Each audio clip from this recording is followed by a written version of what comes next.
achieving the targets of the revolution and the reality on the ground. It is not easy to do what the people wanted to do without a lot of hard work. People, I think this is the story across many of the Arab Spring countries is the expectation, there was some over-expectation, I should say, but the reality on the ground, we were left out, we shuttered the economy, and we require assistance, we require support from within the region and from outside the region so we can live up to the aspiration of the Egyptian people. So if I want to tell those people in the Tahrir Square right now, demanding bread, freedom, social justice, human dignity, after you air out your voice and your statements, please go back to work hard for yourself, for your people, for your family, because that's the only way to achieve the aspiration of the Egyptian revolution. To create jobs. Let them go work where they work. Well, some of them have jobs. Maybe. In Egypt particularly, there is a concern about the Muslim Brotherhood, about the Prime Minister. قبل أن تمر إلى الإخوان المسلمين. Before you start talking about the Muslim Brotherhood, I would like to say the following. I think that the dissatisfaction of people, the reason for that is that 50 or 60 years have gone by since these countries gained their independence, and there has been a revolution too. And I think that the way in which the regimes in place managed the region in general made people disappointed because there were so many aspirations for development in the first 20 to 30 years. The regimes were able to control matters to their favor, and there were small groups of people who controlled everything, and this led to disappointment. So we moved from dreams to nightmare. And this nightmare continued about 20 or 30 years, depending on the country. Let us not forget that the Tunisian president remained in power for 23 years, and during that time, human rights suffered. There were no freedoms. Social justice suffered. The economy suffered. So it is normal that the people of these countries want equality. They want their lives to improve. But ever since the revolutions, things have been turned upside down, so it's really illogical to think that all these problems could be solved in 1 or 2 years. So people have to understand that their freedoms will not be taken away from them again, but that will take time. There will be problems, but I think we will achieve good results in the end. Let me just come back to Egypt because it is so central. Jobs, maybe they can go to Lebanon to work. You are most welcome. You are most welcome. One of the concerns people in Egypt have, as you know, in Cairo, but also in the West, is the rise of the Muslim Brotherhood, the election of a Brotherhood president, and the constitution.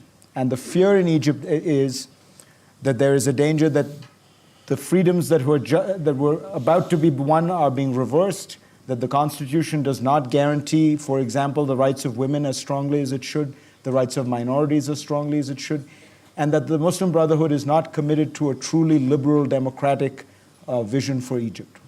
Well, the only response I have for this is the Egyptian people will not have any more a dictatorship. It's not going to happen. I mean, I guarantee you that. The Egyptian people know what it takes to put down a tyrant, and they would do it again if they have to. So this is the guarantee for the future. But at the same time, I would also ask the people to ask the world to respect the choice of the Egyptian people. They selected President Morsi as the president elected. They voted for the constitution. The challenge is I guess will come into the implementation. And as I mentioned in my introductory, trying to respond to your first question is, I think the democratic value that we have to work on. Maybe this morning, we were in a session, and Mr. Blair mentioned that the biggest challenge in democracy, how the majority will treat the minority, and that's the case. That's the case in Egypt. We really need to adopt this, inherited that to really accommodate the needs of the minority. Not winning an election means that you can take up everything, but these things will come with time. Prime Minister Mikati, I want you to elaborate on your comment. You think that in the Arab Spring, the crucial issue is the economic system needs to be able to generate jobs. Before answering this question, if I may say, today we all talk about democracy, freedom, transparency, governance, enhance the role of women. What are the meanings? It's a long process, and we cannot do it overnight. We cannot do it by one revolution or one season, one spring season. It is a very long process, and we have to achieve this whenever we have the right culture at the end of the tunnel. That's what I believe. Definitely, economy is very important. To create jobs and to create the right environment is the most important. How we can create this environment today with this kind of instability? We need a political stability. We need peace. What happened to the struggle between the Palestinians and the Israelis in the region? All this, we have to talk about it, and we'll be very frank to see how we can get to end of this tunnel. For this reason, yes, frankly speaking, I am not very optimistic about all this slogan or generic words today. If I ask anyone, what do you want me to talk to tonight? They say, it's very easy. Talk about democracy, freedom, transparency, governance, women. But let us work for this. And this is very important. Let me ask. Yeah, women right.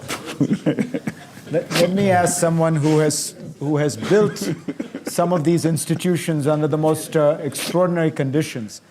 Salman Fayyad, you have built functioning institutions in the West Bank. You have created an economy that has generated extraordinary growth over the last few years, and you've done it under very adverse circumstances. So what would be your advice to people trying to build these institutions? Thank you. With all due modesty, I contributed to that effort. I did not build institutions by myself. I contributed to an overall national effort that was guided by the need for us Palestinians to get ready for the emergence of a fully independent and sovereign state of Palestine on the territory occupied by Israel since 1967. And that was really the focus of the program with which I've been associated.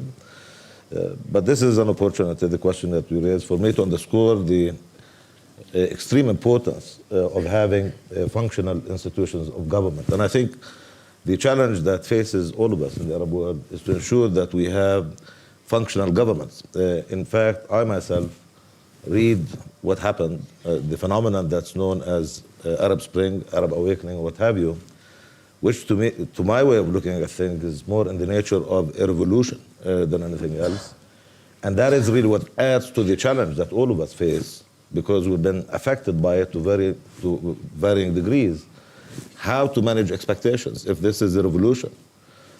How is it that people in the Arab world can be accepting of a logic that says, if only you can wait on us, things will be better? That's a serious challenge, because this is what they had heard from the previous regimes as well.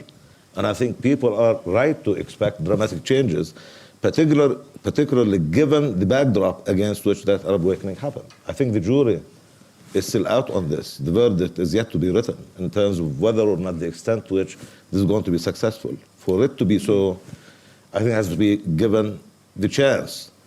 But that has to really be analyzed in terms of what the nature of that Arab awakening was about. Was it in response to democracy deficit or functional democracy deficit? And if so, how do we define that? Democracy in the way that it is practiced, perceived to be adequate elsewhere in the world, or democracy that is understood to really be more consistent with the region's understanding of a reasonable norm and standard of governance, something that responds to the needs of people in a responsible way. Hence the importance of functionality of governments. And I think that's really a key challenge for all of us. The extent to which we're successful in coming up with functional institutions would help all of us in the Arab world to be convincing in terms of the capacity of various governments to be responsive to the needs of their people and therefore to manage expectations. This is really the political side of this, but this cannot be separated from jobs and from the economic dimension. Unless this effort is underpinned by recovery and quickly, the whole doctrine that is Arab Spring or Arab Awakening is going to be discredited, as a matter of fact, because ultimately it's about jobs. The biggest challenge that faces all of us in the Arab world is high and rising unemployment. Unemployment that's going to rise even further, given the very high degree of uncertainty that currently prevails, the fact that the jury is still out on the Arab Spring, a high degree of instability, with the situation, particularly in Syria, continuing to go in the tragic way it has been going, and until that is really settled in some fashion, it's going to be extremely difficult for us to really be talking about the aftermath of the Arab Spring. These are all enormous challenges. It's very important for that to be taken into consideration. Are governments in the region going to be given the leeway to carry out economic policies that are geared toward engineering economic recovery, creating jobs, and then later on to really address the issue of fiscal imbalances? Or is the world going to really expect governments undergoing transformation to early on adopt a tight fiscal policy stance, which is going to be to make it extremely difficult for them to create jobs, and under conditions that are extremely not so conducive to the private sector to come in and invest and help creating jobs? These are really important challenges. So the process, I think, is in state of peril, both domestically, in terms of the capacity of governments to really actually govern and deal with the aftermath of the Arab Awakening, their capacity to create functional institutions. This is on the one hand. And on the other, in terms of how the world is going to really deal with those countries, how international financial institutions are going to deal with those countries. Are they going to really go to Egypt and say, you have to reduce the deficit by such and such over a year's time, which by definition is going to mean higher and more unemployment? Or is it going to really be based on a different kind of understanding? Our challenges in Palestine are those, plus, of course, the fact that we have to operate or had to contend with a continuing oppressive occupation. I mean, these are really important challenges to deal with under any condition, to really add to that restrictions that have come with acting or having to act under occupation, made it all that more difficult for us. Prime Minister Benzadan of Libya, you face what seems to the outside world an even more dramatic set of challenges. The basic function of a government is to control the territory that it claims to govern. And many people look at Libya and wonder whether the government of Libya is actually in charge of all of Libya because of the role of tribes, because of the role of Al-Qaeda-affiliated groups. How much instability is there in Libya, and how soon do you think the government will have that basic element of governance, which is the ability to say we are actually in control of this entire country? من ناحية When it comes to the level of stability in Libya, I would like to assure you that there is a reasonable level of stability compared to when the war was still ongoing. Life continues at a normal pace when it comes to services. For example, in the major cities, the markets are open, the hospitals are functional. There are services which are getting better and better every day. There are some security problems from time to time. These are punctual events at certain times in certain places, but these events are dealt with when the government intervenes to solve the problems and deal with the revolutionaries. When it comes to the issue of whether we control the whole country, yes, we do. The head of the National Assembly was in Al-Kufra a few days ago and made sure of that. 2 days ago, I visited Rat and Damas on the border with Algeria and Huez. These are very far-off places. They're isolated, and it can be assumed that we are targeted there, but we were able to move around quite freely and safely. One of the problems in Libya is that at a certain time, the borders were wide open, and we were only able to control our borders at a relatively late time. So some elements came through the borders at certain times. We are now closing our borders. There are now only 3 nationalities who can enter Libya without visas: Tunisians, Turkish citizens, and Jordanians. Other than that, people of all other nationalities require a visa to enter Libya, but we have put in place this measure to try to avoid security problems. So what I'm trying to tell you is that people have normal lives. There is relative stability. But if in the middle of the night there is a certain event somewhere, then that's a different thing. What happened in Benghazi, I think that there was exaggeration on behalf of some countries who took some preventive measures.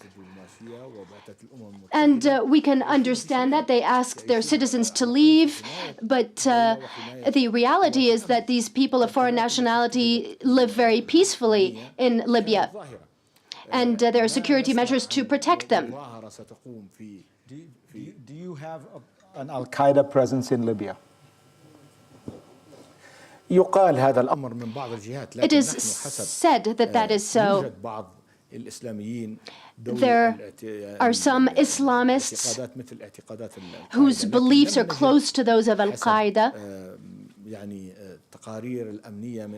But the reports we received from our security apparatus show that there are a few people who have come who are known to be affiliated with Al-Qaeda, but there are not many. It's not really a phenomenon, shall we say. We cannot say that Al-Qaeda has a true presence in Libya. So you do not believe the attack on the American consulate in Benghazi was an attack by Al-Qaeda? الأمر حتى الآن قيد التحقيق. The matter is still being investigated. We have not reached any final conclusions yet in this investigation. We have to talk to all of the witnesses and all the accused, and then we will draw conclusions. However, everything being said now is really just guesses. Let me ask you, sir, in Morocco, do you expect a reform process much like the Jordanian reform process, in which there will be elections, in which there will be a spiral of elections and reform, in which you will move towards an essential parliamentary system with a constitutional monarchy? أعتقد أن هذا السؤال كان يجب أن يطرح علي قبل سنتين. I think you should have asked me this question 2 years ago. لأنه في المغرب الحمد لله. Because thanks be to God, we experienced the Arab Spring in Morocco in our own way. We modified the constitution in 2011. We held elections on the 25th of November 2011, which yielded a new political map. We have an opposition party which came first in the legislative elections and gained 107 seats. This is the first time in history that a party got more than 100 seats. On the 21st of November, the new government was created, which I head.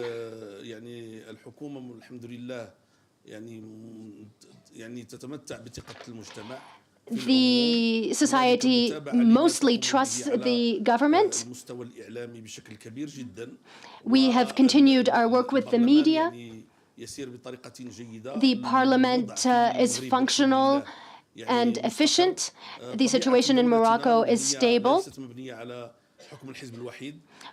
Our system is not based on a one-party system, nor on the influence of the army. We have one family which has led the country for many years and which plays the role of referee, shall we say. يعني قام بإلقاء خطاب His Majesty the King, after there were demonstrations, made a very courageous declaration. He took into account the demands of the people. He embarked upon constitutional changes, and thankfully, we have economic stability in Morocco. When we ask for loans, we obtain them. إمكانيات خطوط ائتمانية. We have lines of credit, big ones, open to us. There are many tourists who continue to visit Morocco normally. Political life is not always easy. There is a strong opposition. There is difficult dialogue sometimes. People ask themselves, is this government going to remain in place for a long time or not? But we consider this to be part of the democratic process, and thankfully things have been going well so far. And we think that the problems you mentioned are now behind us. There are many people who believe that Morocco has backtracked on some of its reforms. What do you say to them? No, there have been no backtracks. There's been no backtracking. We are experiencing a situation similar to all the other countries which are in transition, but thankfully we have stability. Perhaps there have been steps backwards because there are certain people who were in place before the Arab Spring, and perhaps it does not serve their interest that there was an Arab Spring. And we have to achieve balance in society between rich and poor, for example. In today's Morocco, any citizen can say anything they want. Obviously, there are people who do not like the new situation, and so they put pressure on the government. And this is difficult for the government, and sometimes they try to put obstacles in our way. However, we are committed to reforms, and we want society to support the current government. I'm not trying to say that we have no problems or that there have been no attempts to undermine stability. But every time there has been a plot, a terrorist plot, it has been foiled. And in the last 2 years, we have not witnessed any terrorist acts. And so the problems we had, that is why I said that we consider them to be behind us now. And obviously we have problems related to this period, but mostly we've overcome our problems. Mr. Mikati, let me ask you, as the Prime Minister of Lebanon, how serious is the problem of Syria spilling over into your borders? Many people argue that Syria will not implode, it will explode, and it will explode onto Lebanon, onto your country. Or the neighborhood. The neighborhood, but in particular for reasons you know, with regard relating to Hezbollah and such in Lebanon. How real is that danger? And if it's going to happen, my question to you is, what are you going to do? Because at this point, it seems as though it's already happening. There is a say in Lebanon saying, in time of nations change, please save your head. What does that mean? It means we are dissociating ourselves from what's going on in Syria by all means. We are dissociating because we have a kind of historical, geographical relation with Syria. And now, today, if we take any position, really, we would be more boosting the division in our Lebanese society and between the Lebanese citizens. For this reason, we had the position as the Lebanese government to dissociate ourselves. But this doesn't mean that we dissociate ourselves from a humanitarian issue. Today, we are helping and receiving the Syrians without any limit. And by fully, we are ensuring for them sheltering, medical care, schooling, food, everything. Also, this doesn't mean that we don't have to put all scenarios in front of us and to see what kind of implication will affect Lebanon in future. I don't know if it's time to talk about the options, but before talking about options, we have 3 questions we have to answer. When it's going to finish in Syria? How it's going to finish? And what's next? So whenever So why don't you answer those three questions? They're very good ones. Tell me when Assad will leave. Tell me what will replace him. So far, nobody is answering this question, believe me. And always in my discussion with all world leaders, nobody is answering when, how, and what's next. Who can guess? For this reason, today we are taking different options depending on the answers and reply on those questions. Should the Arab League put greater pressure on Bashar al-Assad? We are dissociating ourselves. And here, as Prime Minister Mr. of Prime Lebanon, Minister, you may disassociate yourself from Syria, but Syria is not disassociating itself from Definitely, you. for You're this getting reason, thousands of refugees every week. We are not dissociating from humanitarian. We are receiving them, and they are most welcome. And always we have to do Lebanon do. It's an obligation, and we are ready to serve the Syrian in Lebanon. But you don't want to get involved in the politics. In the politics, we don't get involved because God knows what will be the implication on Lebanon. How it's going to finish? That's the question. Here you're saying all the neighborhood, all the region. What will be the future of the region if we take any scenario? How it's going to finish? Should the government of Egypt, as in some ways the historic leader of the Arab League, should it take a much stronger position? Should it be trying to make sure that President Assad recognizes his days are numbered? Yeah, we cannot dissociate ourselves from what's happening in Syria, and it is impacting everybody, whether this is directly or indirectly, in the region and in the world. What do you do? I think the best thing is to try to end this soon. When the sooner the better. How? Peacefully, as much as possible. What is next? It will be much better if we can negotiate it beforehand. And this is the philosophy of our support. I mean, I see my colleague here is shaking his head. Yes, but how do we do that? Of course, it is very difficult. I wish you had the magic answer for that. It is difficult, but you need to talk to the key players in the region, the people that have stake in Syria. You need to talk to the Iranian. You need to talk to the Russians. You need to talk to the, of course, to the Saudis, Egypt, and you need to work together so we can craft this out. This bloodshed has to end. It is, everybody watch this in the news every night is horrible, and it is impacting everybody. The refugees are coming even to Egypt in hundreds of thousands, and we feel their pain and we sympathize with them. But the most difficult thing is the aftermath. If we don't design that, if we don't engineer that, then it will be a real mess. This is the message that we're trying to convey. But shouldn't you be doing that? I mean, when you say you should talk to them, we are talking to them.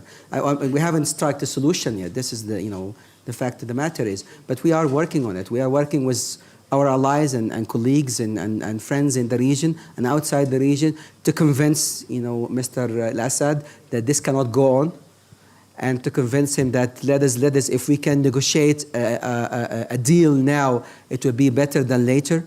And it is the best interest of anybody. And obviously, we have not been successful until now. But do you get the sense? Many people believe that Mr. Assad is going to fight to the end. That there is a sense that the Alawites feel that they will be slaughtered in a post-Assad situation, and so there's no reason for them to not fight to the end.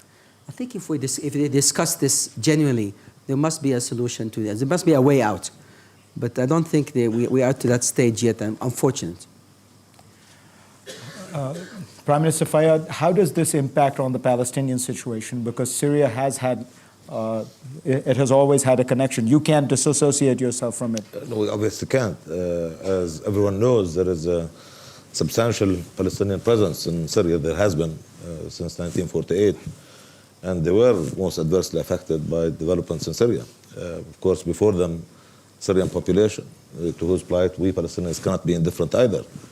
But to have Palestinians endure having to emigrate time and again, and to find themselves in Lebanese and refugee camps in Lebanon is absolutely devastating. We have tried desperately to keep Palestinians out of that conflict, but that was not completely successful, resulting in additional tragedy. As I said in my earlier remarks, it's difficult for me to think past Arab Spring or Arab awakening while Syria is going the way Syria has been going, and ever so tragically. But I go back to what it is that needs to be done to really give this phenomenon some credibility, which I think is important, given the overall values that this phenomenon was supposed to respond to. I think it would be a complete travesty if, end of the day, after all is said and done, people in the region would find themselves having to make a choice between either having stable governments or democratic governments. And I think that would be a travesty. And I think governments now in power have a special responsibility in ensuring that would not happen. This phenomenon happened in response to citizens in the Arab world feeling that they were not enfranchised, that they were not really getting the rights that other citizens around the world got from their governments, the respect that the citizens should get from their government. And I think a delicate balance has to really be struck between, on the one hand, the need to find just enough space for governments to function, while at the same time giving them the room to, once again, get the economy to begin to move again, something which is not really easy under conditions of continued conflict in Syria and violence, and with the Arab Spring itself not having settled down completely elsewhere in the Arab world. And all of us have been affected by this, directly or otherwise, to varying degrees. And I think that balance can be found in governments being very serious about and truthful to the principles that brought them to government when it comes to political reform.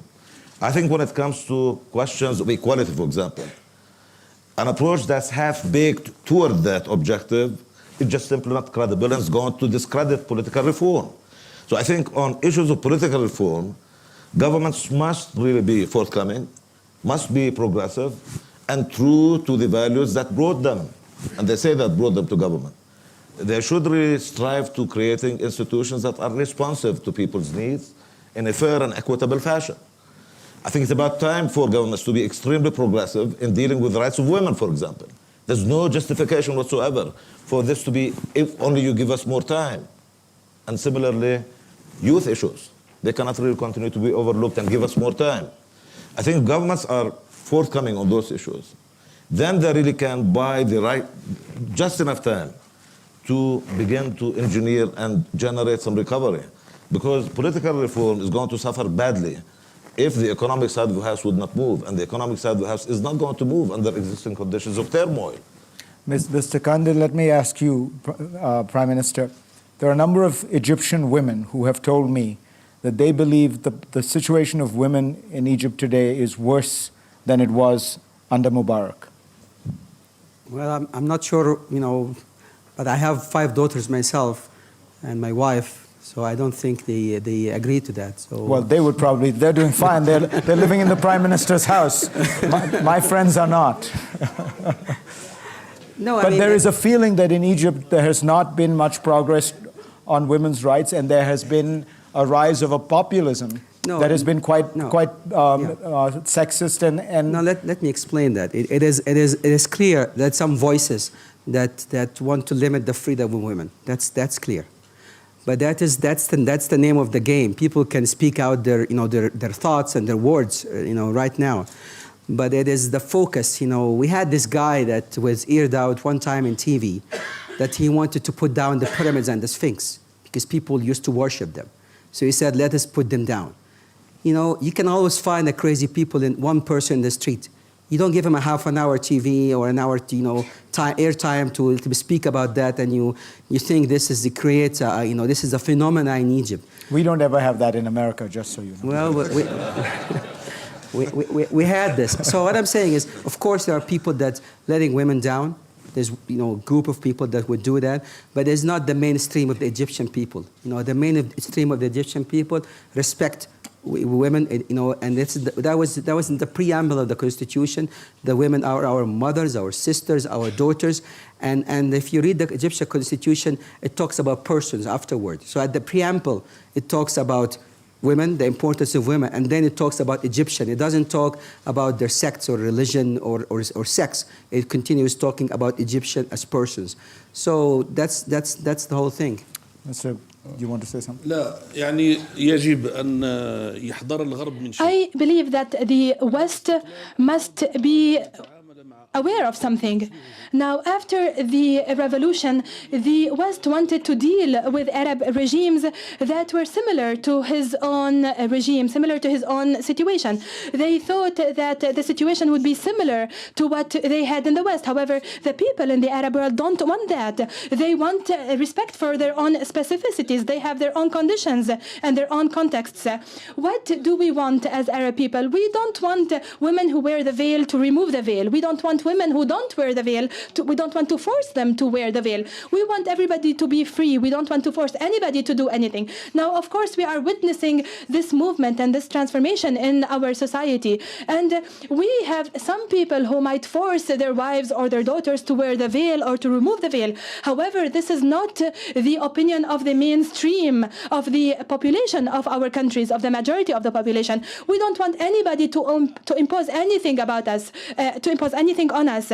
We want our own way of life. We want to be able to change the past conditions, the past situation. We want to change that lack of freedom, that lack of democracy, that lack of openness that we had in the past. And we want the West to accept us as we are. We want them to accept our specificities. We are not Western countries. We are Arab countries. We have Muslims, we have Christians, and we have Jews who live in our countries. And we have all lived in peace in the past. Now we still have Jews living in Morocco. And they are a minority, and they enjoy their full liberties, their full freedoms, and they are respected by the population, by the Muslims in the country. We have women who wear the veil and women who do not wear the veil. However, what we ask of each citizen is to respect the law. And I think that you in the West must take care and must be aware of that. Another issue, it's about Syria. Let's talk about the women's issue because it's an important one. This is not, first of all, nobody in the West is trying to get women to take their veils off. The issue, as described in the Arab Development Report, written by an Arab woman, is that there are three great deficits in the Arab world, and the third one is the rights of women. This is written by an Arab about the Arab world with enormous amounts of data. By any comparison with the rest of the world, the status of women in the Arab world is poor. So, you know, I think part of solving the problem and dealing with it is to acknowledge that it exists. My own humble suggestion would be that you can make this into an anti-Western crusade, but the truth of the matter is the women in the Arab world deserve better. لا أنا ما قلت لا أنا ما قلت Fred, you did that intentionally, right? أنا ما قلت سامحني أنا ما قلت But I have not blamed the West.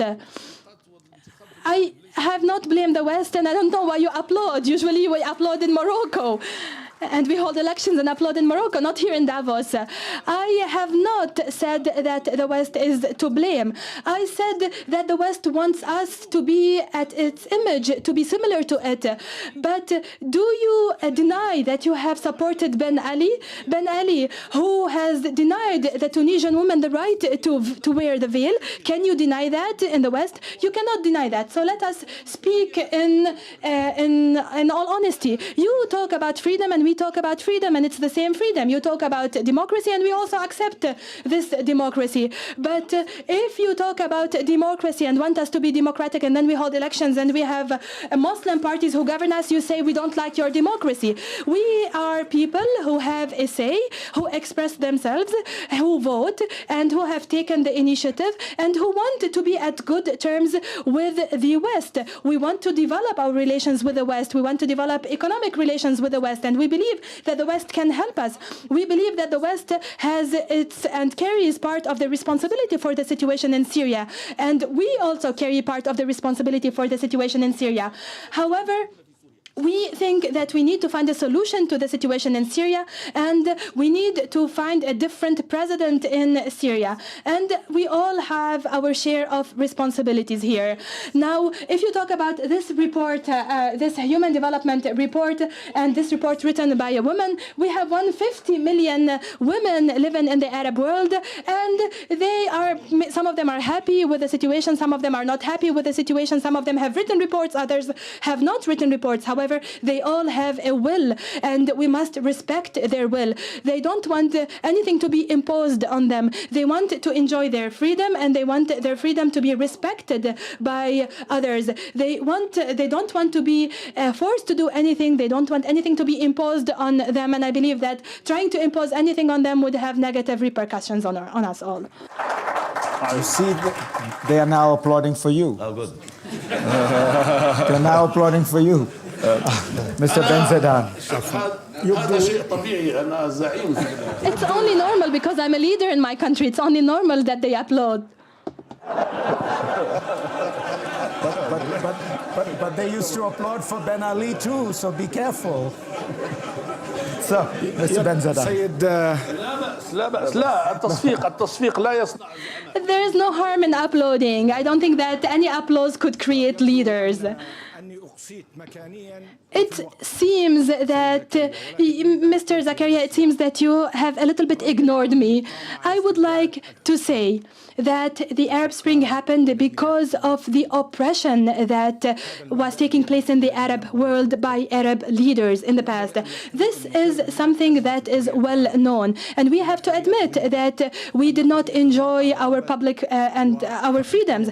It is true that women did not enjoy their rights, and this is something very important that we must acknowledge from the very beginning.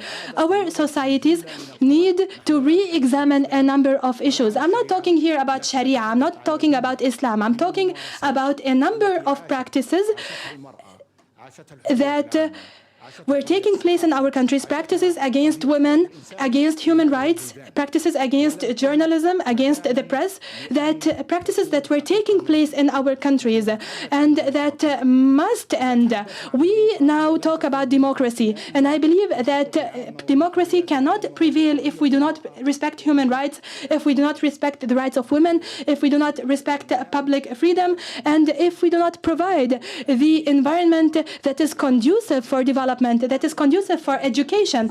We also must ensure economic development and political progress, political development. These things and these principles are very important, and this is why the Arab Spring took place at the end of the day. And I believe that such principles are still not respected in our countries. Such freedoms are not yet respected. We still have a long way to go, regardless of what the West thinks or does not think. We should not really mind what the West says. The West can speak and say, and we also can speak and say whatever we think. However, I believe that the reform process must start from us, must start from the Arab world, so that we would bring back the human dignity to each citizen. We must respect individuals, and we must not force any citizen to do anything that he or she does not want to do. I believe that the Arab Spring happened because of the oppression that we were living under. That oppression took away our freedom, took away our liberties, took away our human rights, and that is why I believe that we need this revolution. We needed this revolution, and we need reforms. Now, the Arab Spring, we still don't know exactly what the root causes of the Arab Spring happened, so that we can find solutions to those root causes. We need to examine the situation. We need to find a jurisprudence for this Arab Spring. We need to understand why it happened. We need to put in place a number of principles that relate to the respect of human rights, to economic and political development, to the development of our rural areas, of our desert areas, and of all remote areas in our countries. We need to respect democracy, and we need to ensure that we are capable of building institutions and of building a state that is governed by the rule of law and by laws and by democracy. A democracy that must be clear, a democracy that is based on the separation of powers and on a free and independent judiciary. It is this way that we must examine the Arab Spring. It is this way that we must try to solve our problems. I'm going to have to hold all of you because we have to go to the audience to take a few questions. As I said, if you can make sure that they are actually questions. Ken Roth.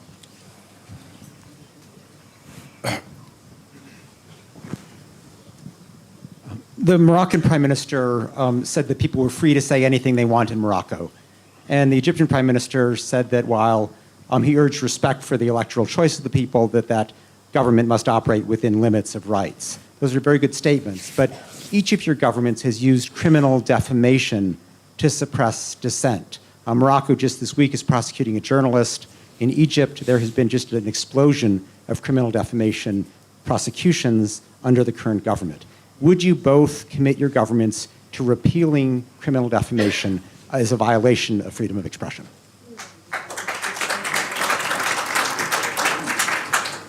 Why don't you go first, Mr. Khan? Well, my friend, I hope we put a law to protect the prime ministers. I've been pounded by sometimes unfair and lies that, lately they put in my name that they said, and I mentioned that we need to claim our rights in the lands of Libya. Never said such a thing.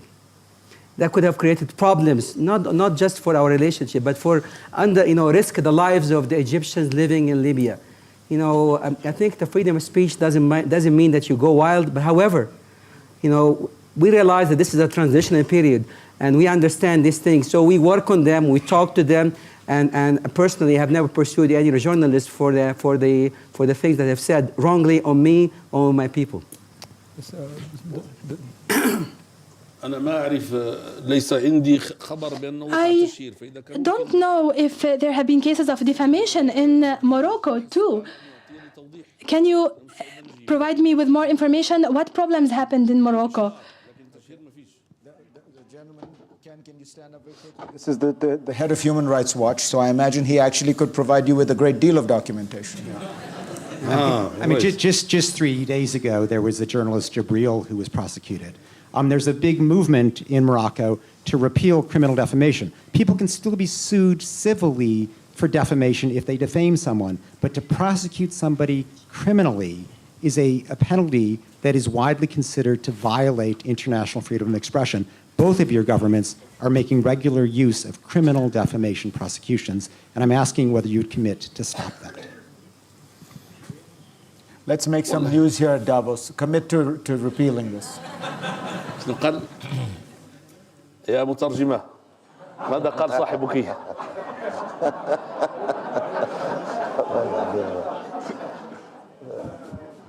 After you're going to. All right. خليني أجيب لا أجيب. I want to respond. Can I respond, please? I think that this shows that things are excellent in Morocco, because only 1 year after the elections, which were held on the 29th of November, if there was only one trial 3 days ago for someone who engaged in defamation, then I think that shows that there have been no violations of the law in Morocco when it comes to the media, compared to how things were a few years ago. In Morocco and in other countries, you'll see the difference. Do you want us to move forward, but do you want us to become Switzerland in one day? I'll tell you that's impossible. We have a law, and for example, our laws say that you cannot say anything bad about the king. That's our law. This is the way things are in our country.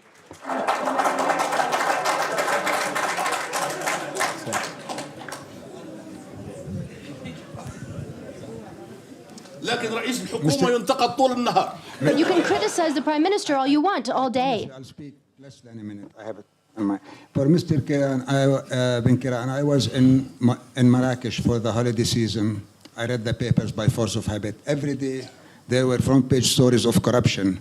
Is it the case that now corruption is more freely reported and was suppressed later, or did it increase under the Prime Minister? For Mr. Andil, I'm still 15 minutes. No, you've got one question. Thank you. Very quickly on corruption. لا الفساد ما أحد تكلم عن الفساد في حق عبد الإله بن كيران. There has been no report of corruption when it comes to myself, Mr. Ben Kiran, or my government. But it's true. There are things that are written and said about corruption. Some of what is said and written is true.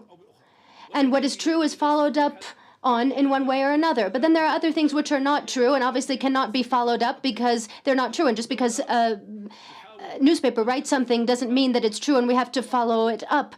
We are committed to respecting the law. I recognize that there are some people who have enjoyed impunity so far. However, if these people continue, then one day they will have to face justice. One last question over there. Yeah. Thank you.